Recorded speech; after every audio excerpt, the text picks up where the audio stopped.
경향신문 구교영 기자, 시사인의 김은지 기자 두 분 나오셨습니다. 어서 오십시오. 안녕하세요. 네, 반갑습니다. 출구 없는. 네. 바로 갑니다. 바로 갑니다. 출구 없는 극단 정치. 여기서 문을 열겠습니다. 구교의 정치 비상구 시작합니다. 와! 예, 한 발 더 깊이 있게 뉴스 속으로 시사인이 만드는 정치 라이브 김은지의 뉴스인 3월 6일 방송 이따 뵙겠습니다. 네, 와. 좋습니다. 아니, 지난주에 예고까지 해주시니까 너무 좋았어요. 그러니까요. 오늘 누구 나옵니까? 오늘 네. 저희는 이제 그 패널 고정 패널들이 좀 있고요. 네. 김용민 TV의 주인장인 김용민 씨랑 그리고 예. 이제 장성철 예. 공론세대 소장 나오시고 특별판으로 예. 장해찬 의원 후보 의원 아니죠. 예. 장해찬 수영 공천 받은 와, 수영. 장해찬 최고위원 모시고 좀 예. 대화를 좀 나눠볼 예정입니다. 이야. 네. 정말 그 모시기 어려운 분이에요. 예. 쉽지 않습니다. 예, 오늘 그 아. 뉴스에 누가 나옵니까? 예, 제가 그래서 오늘 빨리 좀 맞춰달라고 특별하게 부탁을 드렸는데요. 네. 저희가 배우 예. 정우성 씨가 오! 무려 나옵니다. 야, 뒤통수 맞은 느낌이었어요. 5시에 네. 접속하십시오. 예, 장해찬이냐 배우 정우성 씨냐? 아, 뭐 둘 다 볼 수 미안해요. 있습니다. 시간대가. 전 여기 봐야 될 것 같아. 4시에 보고 5시에 넘어오시면 아, 돼요. 4시에 보시고 네. 5시로 넘어가면 될 것 같습니다. 와, 김은지 기자 섭외력이 아닙니다. 대단하시네요. 저희 시사인에서 네. 섭외한 것이고요. 아, 네. 멋지다. 예, 부럽습니다. 취재 편의점에도 정우성 씨 모시고 싶습니다. 한 번만 나와주세요. 제가 구애를 하겠습니다. 자, 지금 여야 공천이 그 한 80%, 75% 정도 마무리됐다라고 하는데, 국민의힘 그 매체 파워가 뭐라고 해야 됩니까? TV조선 앵커들을 2명이나 지금 꼴지역구로 보냈어요. 일단 전반적으로 국민의힘 공천 상황에 대해서는 우리 기자들은 몇 점을 주고 있는지 어떤 점수를 주고 있는지 궁금한데요. 일단 김은지 기자. 예. 예, 사실 섭외의 달인. 제가 아니라 정확히 장희로 기자가 오. 섭외했기 때문에 이걸 또 제가 제 몫으로 가져가는 게 예. 적합하지 않다. 너무 양심적이다. 예, 아닙니다. 네, 아무튼 감사드리고 네. 이따가 좀 많이 봐주시고요. 그러니까 노잼이었는데 이제 약간의 유잼이 생기기 시작했다. 이렇게 아. 말씀드릴 수 있을 것 같습니다. 예. 기자적 관점에서는 사실 네. 이제 갈등이라고 하든지 반발이 일어나야지 보도할 포인트들이 생기고 계속 저희 같이 이야기할 수 있는 것들이 있지 않습니까? 네. 그런데 이제까지는 워낙 소위 말해서 이제 야당에서는 입틀막 공천이라고 비판을 할 정도로 특별한 소리가 나오지 않은 조용한 공천 이렇게 네. 여당은 자찬했던 시기였는데요. 네. 이제 어제부터 시작해서 조금씩 목소리가 나오기 시작했고 이제 좀 에스컬레이션이 걸린다 이렇게 볼 수 있을 것 같습니다. 물론 송숙희 전 구청장이나 이런 분들이 반발을 하긴 했지만 이제 현역 의원들이 세게 당내 공천에 대해서 비판을 하기 시작했다라고 하는 것은 좀 눈여겨볼 포인트인 것 같고요. 특히나 네. 이제 울산 지역구인 이채익 의원은 이제 무소속으로 본인이 출마하겠다라고 했어요. 처음으로 국민의힘에서는 이제 공천에 반발하면서 뛰쳐나가서 출마까지 하는 사람이 생겼다. 네. 이렇게 보면 될 것 같습니다. 그렇죠. 그 오늘 홍석준 의원이 그 기자회견을 했는데요. 정말 비통한 심정으로 이 자리에 섰다. 이 지역에 누가 갔냐면 바로 박근혜 전 대통령의 그 복심이라고 알려진 네. 유영하 변호사가 단수 공천을 받았어요.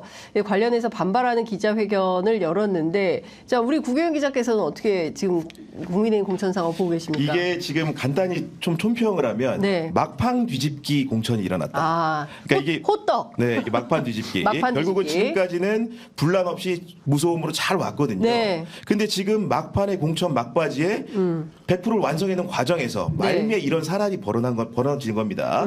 가장 대표적으로는 아까 말씀하셨다시피 그 유영하 변호사를 대구 달서구에 공천한 것이 지금 네. 분란의 큰 씨앗이 되고 있습니다. 이 공천이 왜 분란의 씨앗이 되고 있냐? 네. 그 검사 시절 윤석열 대통령과 한동훈 비대위원장이 특검팀에 수속이 돼 있었어요. 네. 특검팀에 파견을 나갔죠.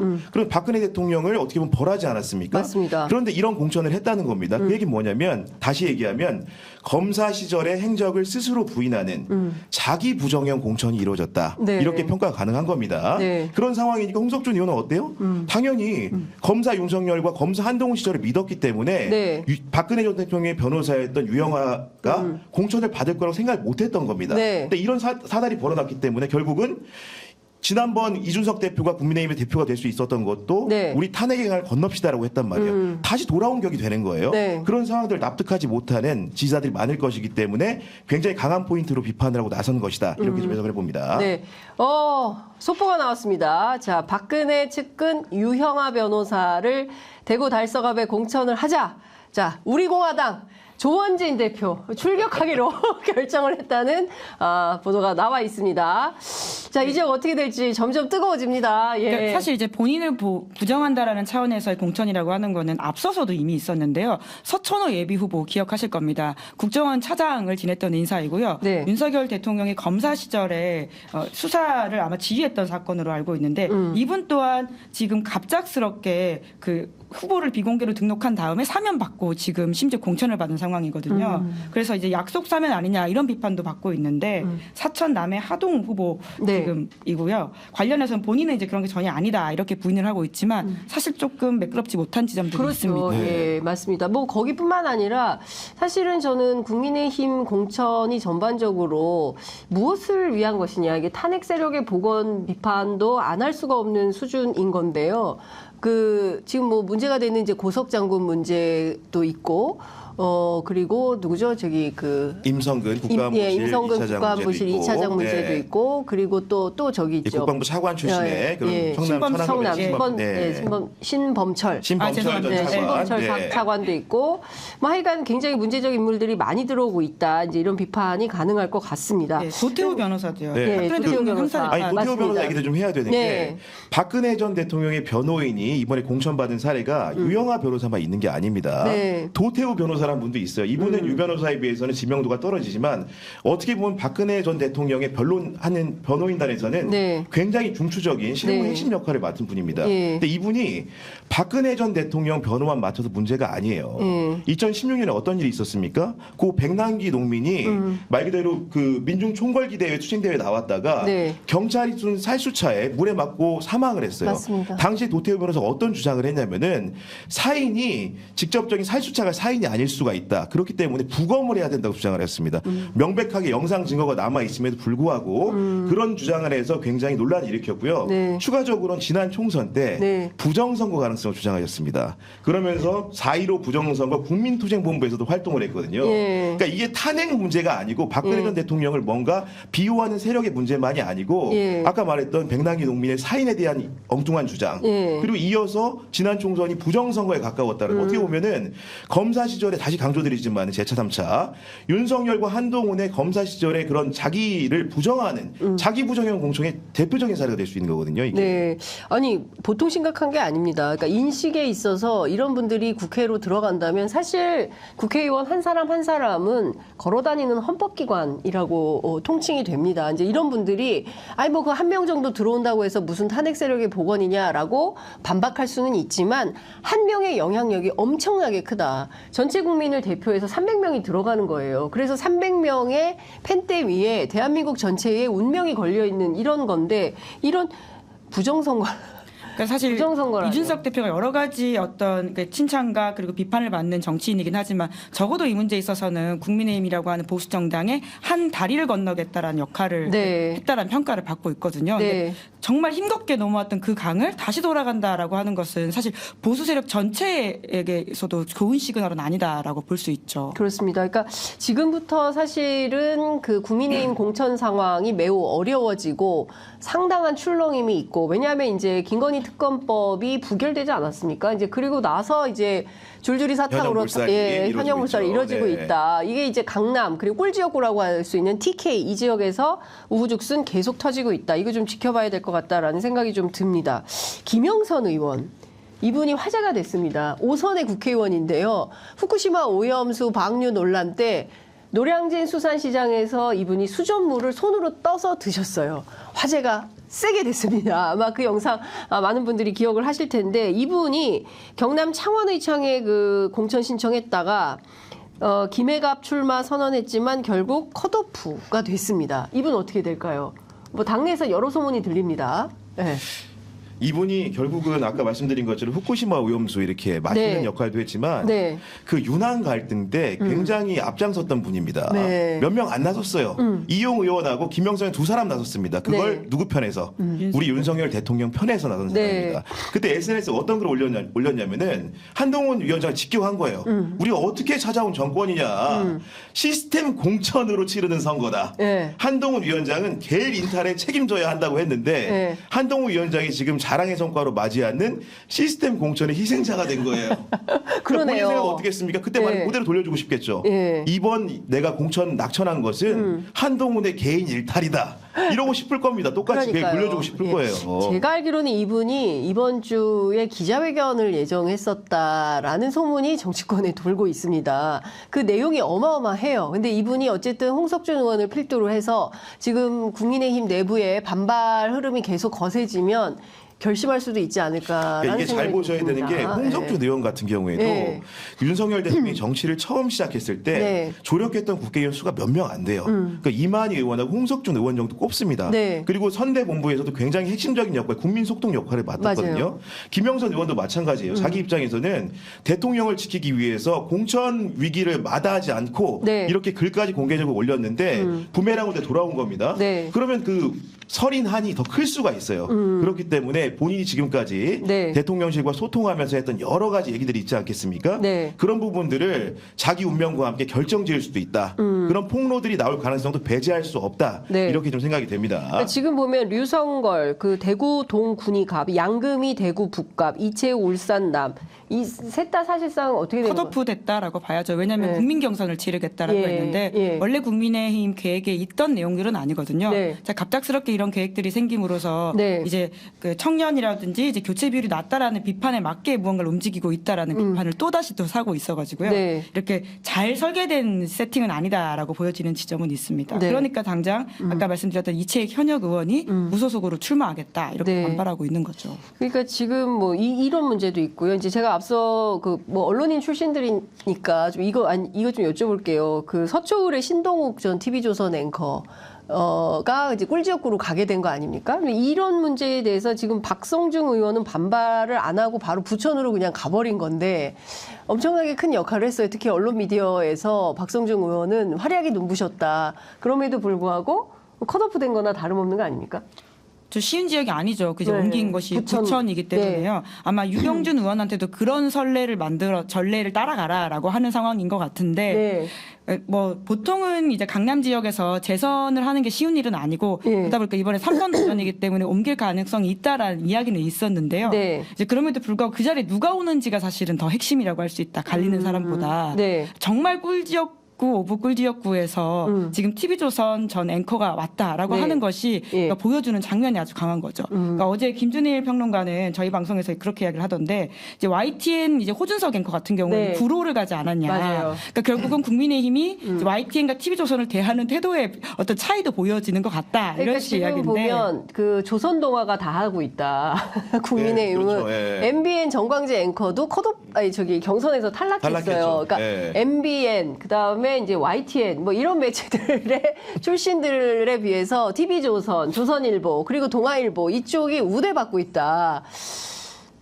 좋은 건가요? 뭐 일종의 보면 미디어 줄세우기라고 해석할 여지가 있겠죠. 예. 같은 뭐 종편 기여한 바가 안에서도 크다 이렇게 얘기를 하더라고요. 그렇죠. TV조선이 뭔가 지금 기여한 바가 크다. 대통령이 많이 보고 예. 국민의힘이 많이 시청하는 방송을 선호하는 게 당연할 거고 그런 지지자 중심으로 아마 판단했다고 할 것 같습니다. 그러면 당연히 예. 소외되는 미디어가 있는 것인데 예. 그럼 그 얘기는 뭡니까? 시그널이 미디어들한테 예. MBC, KBS 잘 보고 따라라. 그러면 공천 받을 수 있다. 예. 뭔가 꿈과 희망을 심어주는 내용 아니겠습니까? 이게 보면은. 아니 이제 기자들 입장에 저는 현업 그 TV조선 기자들 중에는 또 건강한 생각을 갖고 아니, 있는 그럼요. 분들이 있을 네. 수 있어요. 실제로 뭐 이렇게 자보가 나왔습니다. 비판하는. 아, TV조선 예. 내부에서. 그렇죠. 그런 분들 입장에서 보면, 아니, 우리가 무슨 국민의힘 홍보맨들이야? 그건 아니잖아요. 그러니까 언론으로서 자기 기능이 있는 건데, 완전히 이번 공천을 통해서 TV조선은 국민의힘과 함께 뜁니다. 뭐, 런닝메이트 개념으로 봐도 좋을 만큼 그 정도로 보도를 하고 있다. 이런 시그널 아니겠어요? 그리고 또 재밌는 점은 네. 신동욱 전 앵커도 네. 원래 전 직장이 어디입니까? SBS. SBS죠. 그리고 박정훈 전 앵커 전 직장 어디입니까? 예. SBS인가요? 채널 A. 네, 채널 A. 예. 이적생 출신의 또 TV조선 예. 출신이라는 것도 약간 예. 특이한 점이다. 예. 이적생이라고 하면 뭔가 좀 애환이 좀 있겠죠. 앞선 예, 회사에서. 그리고 뭔가 새로 시작해서 뭔가 그러니까 더 공격적으로 했을 수도 있는 것이고요. 정당에 어필될 부분도 네, 있었을 예, 것이고 예. 정확히 따져봐야겠지만 그런 부분들도 좀 눈여겨봐야 된다. 네. 이렇게 생각을 하고 있습니다. 사실 지난 총선에서는 조수진 기자, 채널A의 조수진 기자가 활약을 하고 국민의힘의 비례대표 국회의원으로 들어갔고 있죠. 그렇지만 지역에서는 이제 컷오프 이번에. 된 건데 어쨌든 보겠습니다. 의정 활동이 어떻게 되는지 저희가 지켜보도록 하고요.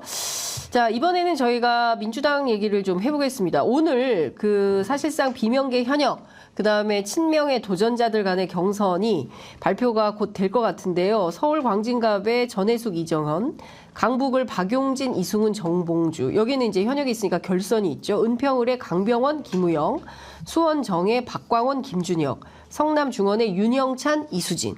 여기는 둘 다 현역이에요. 그리고 남양주 을의 김한정, 김병주. 여기도 둘 다 국회의원입니다. 남양주 갑의 최민희, 이윤태. 그다음에 용인병의 부승찬, 정춘숙. 자, 화려합니다. 어떻게 될까요? 대체로 어떤 경향성을 보일 거라고 전망하십니까?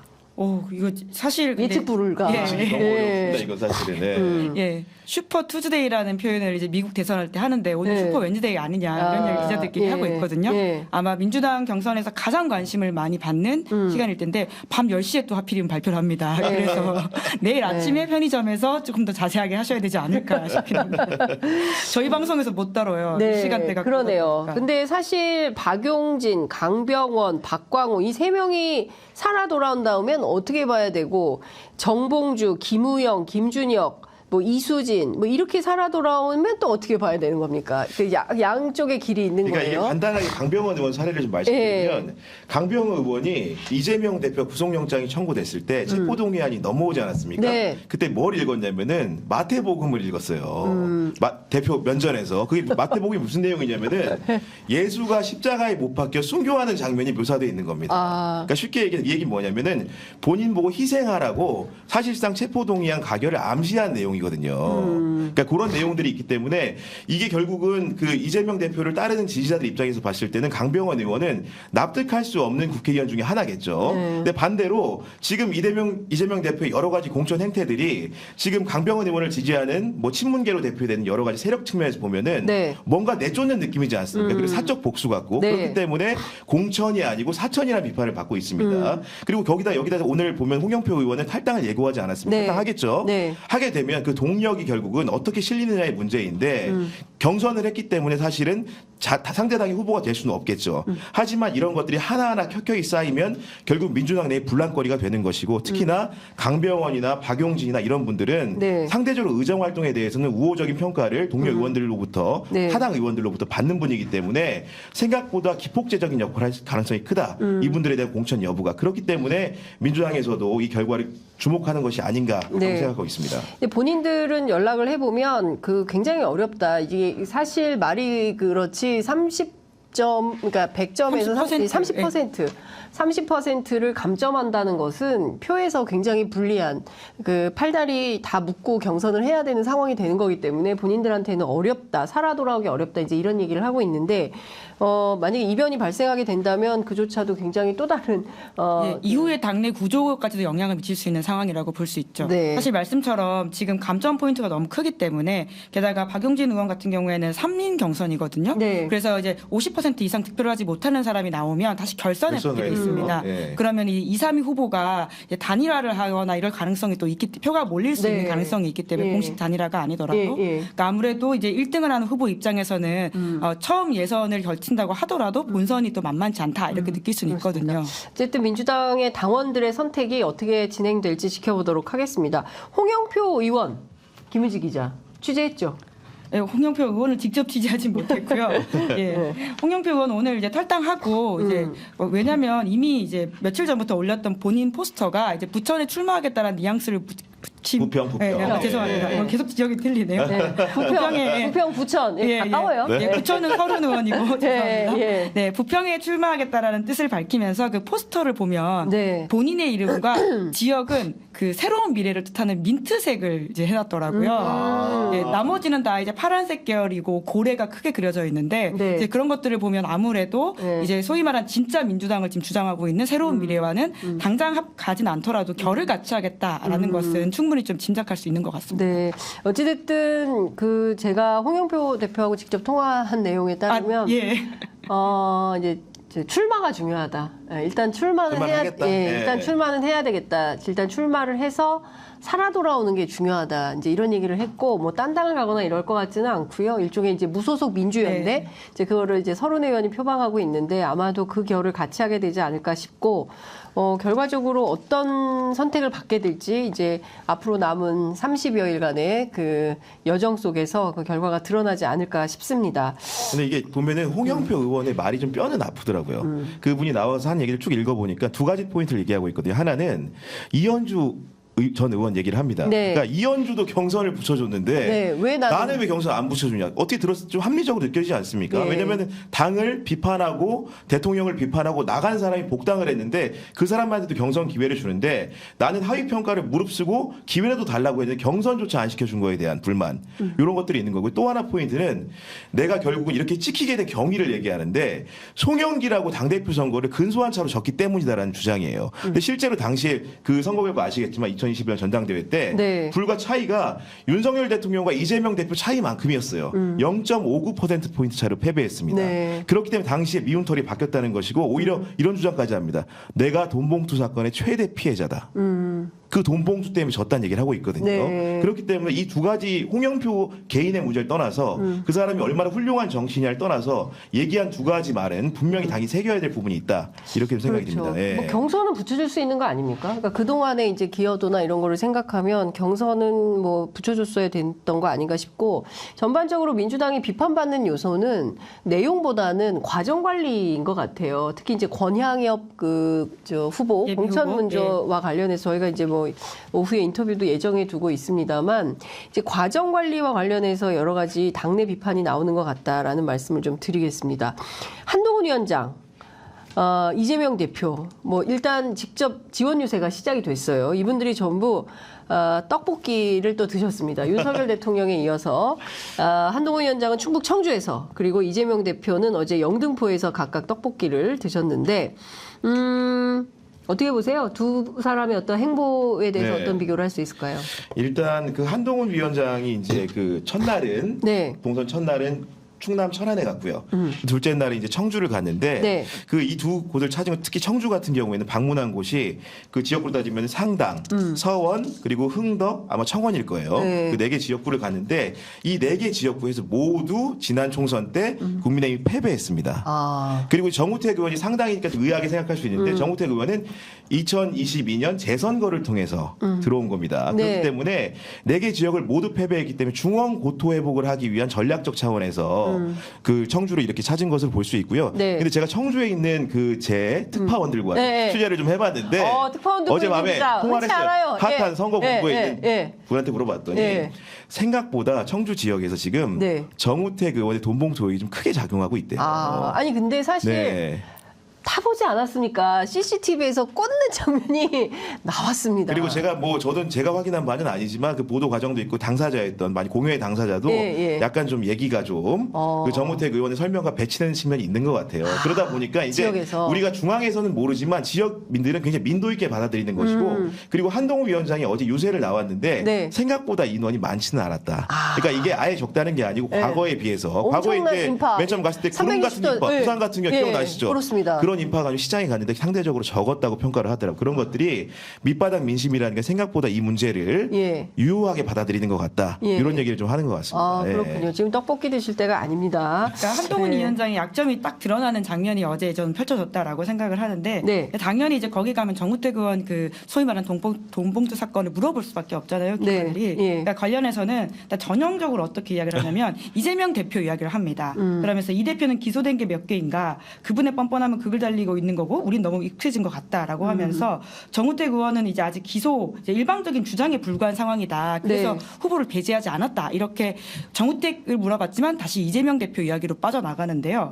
그런데 그렇게 쉽지가 않은 게 이 지역에 또 말씀하신 지역에는 김진모 전 검사장이 지금 또 출마되어 있는 맞아요. 상태거든요. 네. 근데 이분은 심지어 유죄를 받았어요. 그래서 유죄 받은 사람은 그럼 어떻게 할 거냐 이렇게를 했더니 과거를 하나하나 설명하는 건 의미가 없다. 유능하고 실력 있는 후보라고 생각한다. 네. 라는 식으로 굉장히 다른 잣대를 들이대 되는 것이죠. 물론 뭐 윤석열 대통령이 사면을 해주긴 했지만 네. 그러니까 필요할 때 자기 이야기를 하면서 남 공격만 한다. 이것들이 딱 네. 보이는 것이죠. 근데 이거 김진모 전 비서관하고 어제 네. 유세를 같이 하면서 연출된 풍경을 보니까 네. 제가 한 가지 놀란 게 좀 있습니다. 그러니까 한동훈 위원장이 진짜 어깨 동무의 진심이다. 어깨 동무의 진심이다. 왜냐하면 제가 원희룡 그 장관할 때 할 때는 네. 워낙 연배 차이도 많고 네. 법조나 정치 선배이기 때문에 뭐 그냥 재미로 한 줄 알았는데 네. 김진모는 또 다르거든요. 네. 제가 좀 설명을 드리면 네.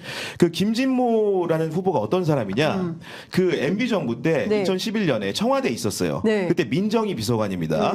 그 바로 밑에 있는 선임행정관이 한동훈이었어요. 오, 그러니까 선배네. 둘은 쉽게 얘기하면은 직속 상사와 네. 부하 사이예요. 네. 근데 어깨 동무한 건데 이것만 있는 게 아니고 2013년에 대검의 기획조정부장이 검사장 자리가 있어요. 예, 예. 김진모가 영전을 했겠죠. 아. 그 밑에 있던 정책기획과장이 또 한동훈이에요. 아. 그래서 두 번의 인연이 근무연이 있어요. 예. 그렇기 때문에 제 입장에서는 한동훈이 예. 김진모한테 어깨 동무를 하는 순간 예. 김진모는 상당히 받아들이기 어려웠을 수 있다. 아, 제가 이거 봐라. 김진모라면 왜냐면 보세요. 이게 같은 직장에서 네. 보고하는 자와 보고받는 자로 있었던 겁니다. 그렇습니다. 특히나 검사 같은 경우는 위계관계가 강력하기 때문에 그렇죠. 그 어깨 동무를 하는 거 보고 아 이분은 진짜 진심이다 어깨 동무에 예. 그게 아니면 절대 할 수가 없다 예. 그런 생각이 좀 들었습니다. 예. 예. 어깨 동무한.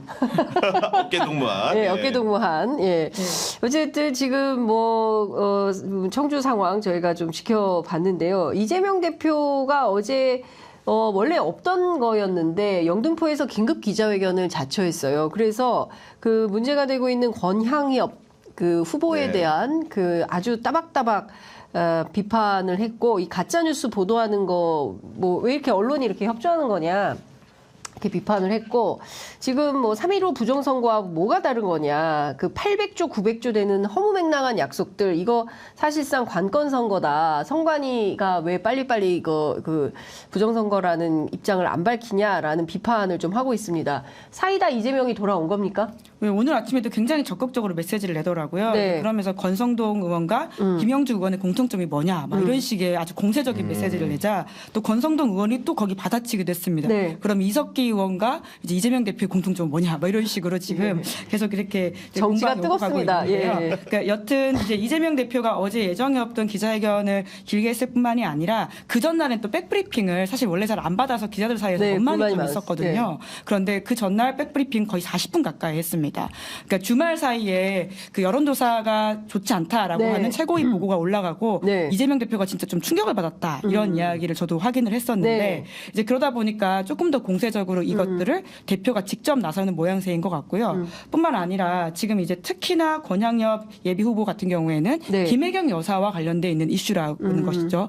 그렇기 때문에 지금 민주당 지도부는 이제 공천 논란이 지나가고 나면 확실하게 김건희 여사 공세하는 국면으로 넘어가서 본인들이 네. 키려질 수 있다고 보거든요. 네. 그런데 이게 지금 소위 말해서 물을 타진다라고 반응을 하고 있는 그렇죠. 것이죠. 당장 조선일보가 어제 사설을 보면 이제 물타기에 들어갔어요. 그러니까 김혜경 여사에 대한 문제점을 부각시키면서 사실상 김건희 여사에 대한 맞불을 놓고 있다. 그러니까 비슷한 양의 최소한의 이런 보도 양을 늘려야겠다라고 결심한 거 아니고서야 그런 기사를 쓸 수가 없는 상황인데 특히나 권향엽 실장은 전혀 뭐 그런 그 수행한 적이 없다 나는 부실장, 예. 부실장을 아니, 예.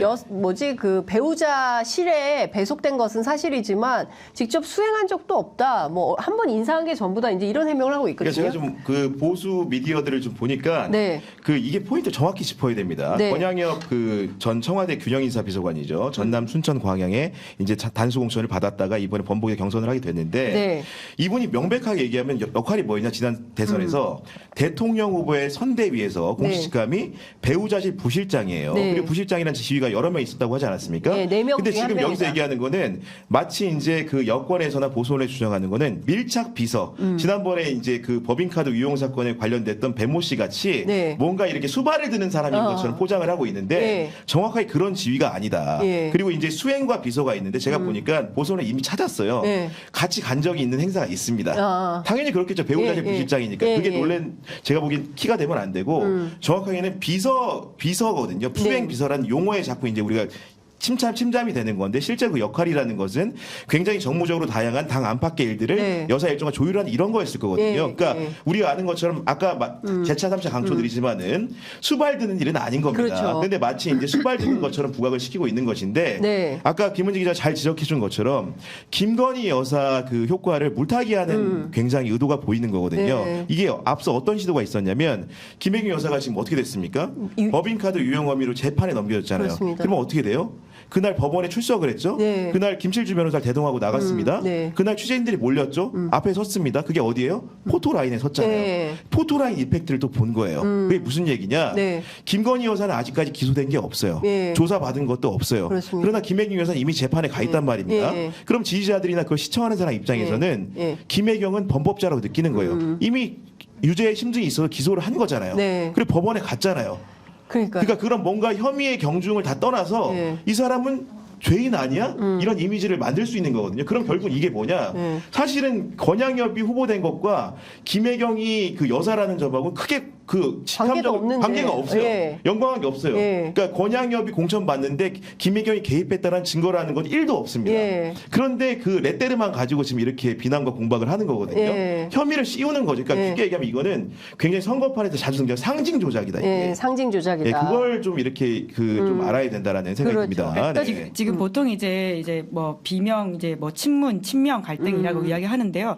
권양엽 예비 후보 같은 경우에는 실제로 문재인 청와대에서 근무했던 인사이기도 그렇죠. 합니다. 예. 그리고는 말씀처럼 당뇨로 오래 생활을 했기 때문에 이게 대선 캠프 때 이재명 대표를 도왔다 이렇게 보면 될 것 같은데, 그러니까 사실 친명 비명으로 이렇게 나누기 어려운 그냥 당뇨이신 분인데 네. 이걸 그런 프레임으로 좀 가져가는 것은 적절하지 않다라고 하는 건 좀 지적할 필요가 있는데요. 다만 이제 현역인 서동영 의원이 이제 아무래도 이제 반발하고 있는 모양새이다 보니까 다시 이제 경선에 붙이게 됐다라는 것도 좀 짚어봐야 될 것 근데 같습니다. 저는 좀 안 좋은 점이 이런 점인 것 같아요. 결국은 단수를 줬다가 또 번복을 했잖아요.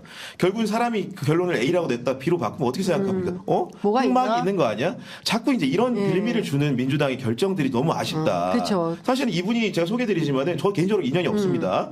중앙당 여성국장, 디지털 미디어국장 등 20년 이상 당시로 활동을 했고 문재인 그 비서실에서 균형인사 비서관 했죠. 국회 부의장실에서 비서실장도 했어요. 네. 그럼 이 정도 경력이면은 국회의원 후보 할 수 있는 사람 아닙니까? 그렇죠. 근데 이분도 그 국회 부의장, 김상희 부의장의 비서실장으로 일하다가 대선 캠프가 꾸려지니까 당신 기여해 해가지고 뭡니까 그 배우자실에 부실장으로, 실장은 이해식 의원, 국회의원이 하고 당직자로 실무자로서 결합한 거다. 일정 같은 거 조정하고 뭐 역할을 해야 되니까요.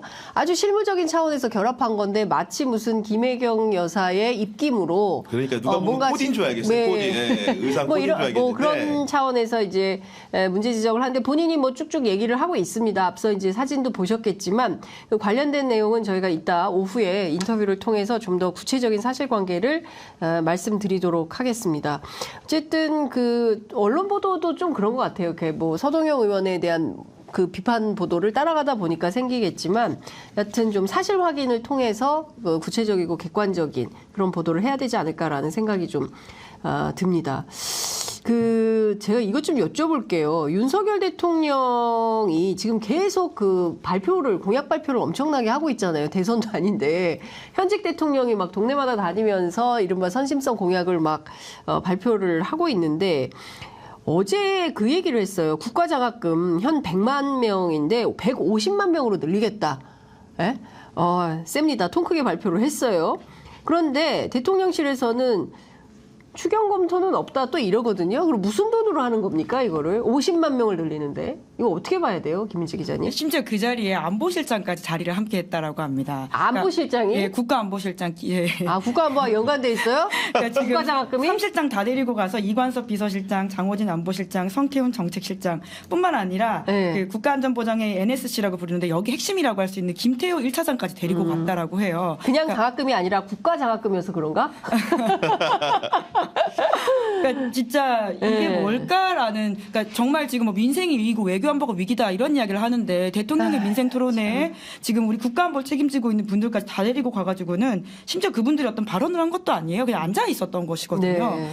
이렇게 대놓고 선거운동을 하는 모양새를 치르는 게 네. 아니, 뭐 대단하다. 사실은 근데 성관이가 왜 이렇게 조용한 거죠? 아니 멀리 갈 게 없는 게 현행법을 네. 따져보면 됩니다. 네. 공직선거 구조 1항을 보면 공무원은 선거 결과에 영향을 미치는 행위를 해서 안 된다고 규정하고 있어요. 네. 그 선거법 구조에 적용을 받는 공무원에는 네. 선출직 공무원의 가장 최고봉이라고 할 수 있는 대통령도 포함이 되는 거거든요. 네. 그러면 이 법문대로 해석을 하면 대통령이 선거 기간에 오해를 살 만한 특정 정당 지지 행위로 오해를 살 만한 일을 네. 하면 안 되는 겁니다. 우리가 그리고 과거의 사례가 있습니다. 노무현 전 대통령. 어떻게 탄핵 심판에 붙여졌습니까? 말만 갖고도 붙여졌어요. 당시 보면 2004년 17대 4.15 총선을 앞두고 대통령이 노무현 전 대통령이 어떤 얘기를 했냐면 기자회견에서 방송 그 기자 클럽 초청 네. 기자회견이었던 것 같은데 대통령이 뭘 잘해서 열린우리당에 표줄 수 있는 일이 있으면 정말 합법적인 모든 것을 다 하고 싶다고 했거든요.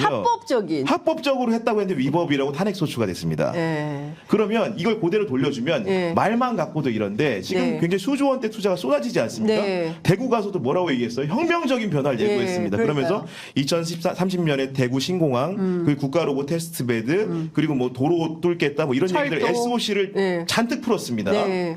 그러니까 이런 상황이기 때문에 말 가지고도 탄핵인데 네. 이거는 사실 행동으로 보여주고 있잖아요. 그렇습니다. 그죠? 네, 그러니까 중요한 포인트는 대통령이 근데 사실 이게 현실 가능성이 있냐? 그러니까 김포가 서울 편입 뭐 이런 얘기가를 초반에 해가지고 상당히 큰 논란이 됐고 사실 지금 뭐 목련이 피어도 김포는 서울 될 것 같지가 않아요. 그러니까 이런 상황에 직면해 있는 건데 끊임없이 지금 공약 발표를 하면서 마치 뭔가 될 것처럼 개발 심리를 부추기고 있다. 결국에 이명박 정부 때 여러분 부자 되세요라는 캠페인으로 선거에서 승리를 거뒀던 것 같은 그런 인상을 주고 있는 거 아니냐. 근데 그때의 민도와 지금의 민도는 전혀 다르다.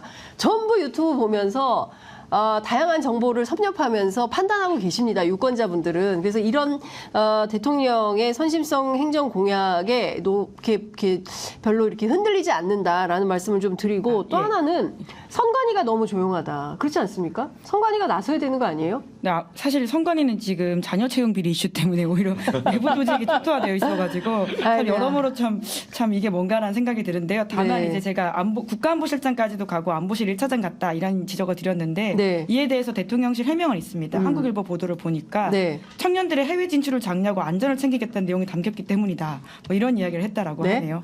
네, 왜냐하면 해외 취업을 위한 K-무브 스쿨 청년 3,100명 지원하고 코이카 해외 봉사단 포함한 청년 이니셔티브 워킹 홀리데이 이런 해외 교류이기 때문에 관련이 있다라는 식의 주장을 하고 있다고 합니다. 네.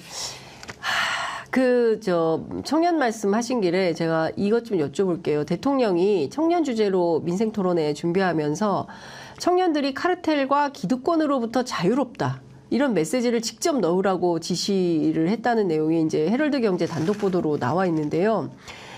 참모진들한테 또 이런 얘기를 했다는 거예요. 청년을 잘못 이해하고 있다. 말로만 청년을 국정의 동반자라고 말해서는 안 된다. 이런 질책을 했다는 건데 이게 무슨 얘기죠? 청년들이 기득권과 카르텔로부터 자유롭다. 아니 뭐 당연히 이제 상대적으로 또 우리 세대의 젊은이들이 가지고 있었으면 하는 바람을 말할 건데요. 네. 그러니까 지금 윤석열 정부가 청년 정책 잘하고 있냐라고 하면 당장 대선 때 대통령 후보자로서 그 공약했던 것들이 청년 장관이라든지 청년 보좌관 하겠다고 네, 했었거든요. 네, 네. 40대 네. 장관. 지금 보십시오. 뭐가 있는지. 그러니까 그런 식의 말잔치라고 하는 것이 심지어 이거는 본인이 결심만 하면 할 수 있는 사안이거든요. 네. 아까 지적했던 그 예산이 드는 문제도 아님에도 불구하고 필요할 때만 청년 호명하고 기득권과 싸운다라는 이야기를 하는 게 무슨 의미인가? 근데 이 말은 또 그대로 좀 돌려주면 이렇습니다. 우리 청년을 경험해봤죠. 우리 윤석열 대통령이. 네. 어떤 기득권과 카르텔에 어떻게 타파하는지. 이준석 대표를 만났잖아요. 본인이 기득권이나 카르텔을 누르려고 했는데 안 됐잖아요. 네. 결국 정당 깨고 나갔습니다. 청년이 그런 이미지의 표상인 거죠. 어떻게 네, 보면은. 그렇죠. 본인 체감을 여실하게 한 겁니다. 이게 보니까. 네. 청년이 두려운가요? 두렵죠. 이제 어떻게 할까 봐. 네, 예. 참 걱정입니다. 그리고 이제 한반도 위기가 상당히 심각한데 또 국민의힘에서는 김건 전 외교부 현직 외교관을 고위직 외교관을 바로 영입을 했어요. 28일까지 근무하고 29일 0시에 의원 면직 시켜가지고 그날 아침에 입당시켰습니다. 아니 북핵이 위기라면서. 사실 그 이슈만이 아니라요. 전상범 전 판사라고 지금 국민의힘이 서울 지역 이제 물론 험지이긴 하지만 네. 지금 그 공천한 인사가 있거든요. 네. 그분도 사실 판사로서 바로 옮겼다 이런 비판들을 받고 있고요. 네. 이렇게 지적할 게 한두 개가 아닌 상황인데 네. 스리슬쩍 계속 지나가고 있습니다. 그렇게 되면 이제 상대당이 그런 행동을 똑같이 해도 이제 비판 못하는 것이죠. 근데 네. 이건 금도가 깨지는 이슈이거든요. 네. 어느 당이 하든 비판해야죠. 그러니까요. 지금 뭐 사실 좀 도무지 납득할 수 없는 일들이 상상 이상의 일들이 벌어지고 있는데 제대로 지금 마킹이 좀 잘 안 되는 것 같다. 그렇기 때문에 어떻게 해서든 22대 총선에서 따박따박 따져야 되는 이슈들이 분야별로 다 있습니다. 그래서 이번 국회가 정말 중요하다. 이제 이런 말씀을 좀 드려야 될 것 같습니다. 어제요. 혁신당의 조국 대표하고 이재명 더불어민주당 대표가 만났습니다. 네. 근데 이재명 대표가 그 이번 선거는 정말 범민주진영의 그 승리가 필요하다고 하면서 통합형 비례정당 만들었잖아요. 준위성정당 만들 수밖에 없음을 사과드립니다. 이제 이렇게 얘기를 하면서 시작을 했는데 동지라 그랬어요. 이제 조국 대표는 동지다. 민주당을 향해서. 그리고 이재명 대표는 윤석열 정권 심판하고자 하는 모든 정치 세력이 힘을 합치는데 그중에 조국혁신당이 있다. 또 이렇게 얘기를 했습니다. 네, 맞습니다. 양자 간에 상당한 연대가 진행된 걸로 보이는데 두 분은 어떻게 보셨습니까? 첫 번째로는 네. 그 선거연대의 대상을 네. 또 민주당이 조국 혁신당을 공표했다는 점에서 좀 의미가 있다. 왜냐하면 앞에 이제 비례연합정당을 꾸리는 과정에서 더불어민주당을 창당하는 과정에서는 뭐 박홍근 추진단장 이런 분들이 묘한 말을 했거든요. 네. 조국 혁신당과는 굉장히 거리두는 발언을 해왔습니다. 네. 그런데 당 대표가 이번에 공식적으로 우리가 조국 신당과 함께하겠다라는 이번 선거를 야권 연대로 치르겠다라는 네. 선거연대 대상에 범주에 포함시킨 거. 이게 어떤 효과가 있냐? 네.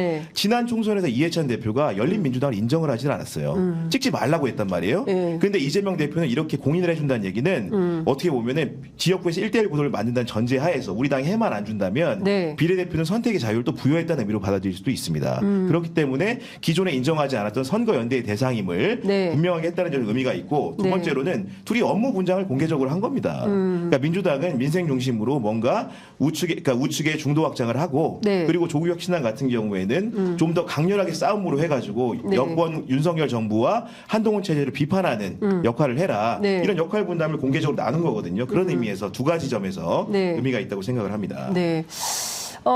조국혁신당 말씀을 조금 더 여쭤보겠습니다. 어제 그 당대표 예방을 쭉 했어요. 그랬는데, 어떤 얘기가 나왔냐면 기자분들 문의가 많아서 알려드리겠습니다. 조국혁신당은 대표가 각 정당 대표 예방을 위해서 해당 대표 측에 연락을 드렸는데 국민의힘과 녹색정의당은 비대위원장 대표의 지방 일정 등으로 당분간 어렵다. 만나지 않겠다. 이제 이런 입장이 나왔다는 것입니다. 관련해서 보도가 나왔는데요. 조국 대표가 어제 라디오 인터뷰를 했어요. 한동훈 위원장을 만나면 장관 시절 따님의 11개 입시 비리가 모두 무혐의 처분된 데에 대한 의견을 묻고 싶다 얘기를 했고요. 당연히 한동훈 위원장을 만나고 싶다라고 했는데 한동훈 위원장 안 만날까요? 만나는 게 예의이긴 한데 지금 이런 상황이면 원래 대표이기 때문에 예방을 원래 받아야 예방을 됩니다. 나가죠. 예. 근데 지금 결국 그런 거잖아요. 한동훈 위원장은 끝없이 이재명 대표를 향해서 메시지를 내고 있습니다. 네. TV 토론하자, TV 토론하자라고 네. 하면서 각을 세우고 있는데 예. 그런데 이재명 대표는 그쪽으로 들은 척 안 하고 나는 윤석열 대통령 상대다 이렇게 네. 이야기하고 있잖아요. 예. 그런데 지금 한동훈 위원장의 상대는 다시 조국 대표가 나타나게 된 거죠. 조국 대표가 끝없이 만납시다 이렇게 하는 것은 네. 사실 굉장히 물고 물리는 재밌게 볼만한 프레임 전쟁 포인트다. 사랑의 짝대기가 엇갈리고 있어요. 지금 보니까. 예, 네. 짝대기가 엇갈리고 있다. 있어요. 예, 큰일 났습니다. 이어줘야 되는데, 만나야 되는데. 예, 그런 지점 예. 때문에 아마 이재명 대표는 조국 대표와의 만남에서 어떤 연대가 가능하다고 한다면 그 부분을 좀 담당해달라고 하는 게 아닐까 싶긴 네. 합니다. 조국 대표도 본인이 매운맛 민주당 그렇죠. 민주당 이런 식으로 하겠다. 이야기하고 진보의 있잖아요. 예인선이 되겠다고 네. 했죠. 네, 보니까 이게 또 조국 그 대표랑 네. 이재명 대표랑 사적인 인연이 사실은 없는 걸로 알려져 있는데 두 분이 만난 적이 있더라고요. 그래요? 언제 만났냐면은 그 세월호 그 참사가 일어난 다음에 네. 그 기억 못하시지만 이재명 대표가 성남시장 그 자치단체장 신분으로 그때도 단식을 한 적이 있어요. 맞아요. 예. 근데 이제 그거를 이제 보고 안타깝게 여긴 조국 그 당시에 서울대 법학전문대학원 교수가 네. 찾아갔답니다. 그 광화문 단식 농성장을 찾아가서 같이 이제 위로하고 이제 포옹하고 이렇게 했다는 겁니다. 네. 그 이후에 예. 정치권의 여러 가지 역할들을 할 때는 둘이 만난 적은 없는데 네. 그런 시원이 뭔가 그런 참사로 맺어진 예, 예. 인연이어가지고 두 분의 관계가 또 이렇게 나쁘진 않다. 그래서 이제 두 분 뭐 비공개 회동에서도 이런저런 얘기를 많이 했다고 합니다. 얘기 들어보니까. 그렇군요. 네. 어쨌든 그 진보의 예인선이 되겠다고 하는 조국혁신당이 최근에 지지율이 상승하고 있고요. 조회수도 폭발합니다. 굉장히 많은 분들이 관심을 가지고 조국혁신당을 보고 있다. 근데 오늘 아침 중앙일보 보도 보니까 재밌는 보도가 하나 실렸던데 그 민주당과 조국혁신당 커플, 그 다음에 국민의힘과 개혁신당 커플 해서 비례정당은 조국혁신당과 개혁신당이 상당히 올라갈 수가 있다. 그러니까 진보 유권자들은 그 조국혁신당에, 보수 유권자들은 개혁신당에 표를 줄 가능성이 높다. 이런 파트너십 어떻게 뭐 구현이 될 거라고 전망하세요? 그러니까 소위 말하는 교차 투표라고 하는 건데 네. 조국 신당으로서는 가장 이제 바라는 그림이긴 하죠. 네. 왜냐면 2016년 국민의당의 선전이 그런 식으로 이루어졌긴 했었거든요. 네. 그리고 지금 사실 지역에 사람을 낼 가능성이 적기 때문에 지역은 민주당 찍되 더 선명한 민주당으로 힘을 모아달라 네. 이렇게 하고 있는 것이 일정 부분 역할을 그러니까 사람들한테 이제 먹히는 지점들이 있다 보니까 지지율 상승세다 이렇게 볼 수 있을 것 같습니다. 자, 오늘 뭐 뜨겁게 현역 기자들의 정치권의 속사를 샅샅이 저희가 살펴드렸습니다. 국민의힘, 민주당 양당의 공천 상황이 어떤지 여러 가지로 짚어드렸는데요. 오늘 우리 그 두 분이 또 현업에서 활약하시기를 좀 기대하면서 특히 정우성 네, 배우 5시입니다. 예, 5시입니다. 갑자기 좀 위축됩니다. 정우성이. 장해찬 후보 지켜보겠습니다. 자, 4시와 5시 저희가 구경의 정치비상구 그다음에 시사인 그 김은지의 뉴스인 뉴스인의 김은지의 뉴스인 맞죠? 네, 맞습니다. 김은지의 뉴스인 헷갈립니다. 예, 두 프로그램도 여러분 잘 살펴봐 주시기를 당부드리면서 오늘 말씀은 여기까지 듣도록 하겠습니다. 두 분 감사합니다. 고맙습니다. 고맙습니다.